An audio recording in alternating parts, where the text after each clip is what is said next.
How to install Shein app on Android or iPhone. Let's get started. The process is similar for Android and iOS device. Launch your App Store or Play Store. Now at the very top, you're gonna see the storage box. Over there, type in the app name Shein and then storage for it. With that, app will appear.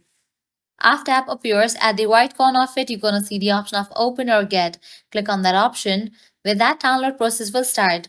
Make sure you have stable internet connection so that the download process will be faster. Shein is a global fashion and lifestyle online retailer committed to making the beauty of fashion accessible to all. The fashion industry has always struggled to match supply and demand. Shein set out to solve this problem by building a new kind of fashion business model driven by its customers. Once completion of its download, launch it, and then you can type in your credentials and log into your account. So this way you can easily install Shein app on Android or iOS device. This was really simple and quick process. At the end, if you guys find this video helpful, don't forget to like, share, and subscribe to our channel. Thanks for watching.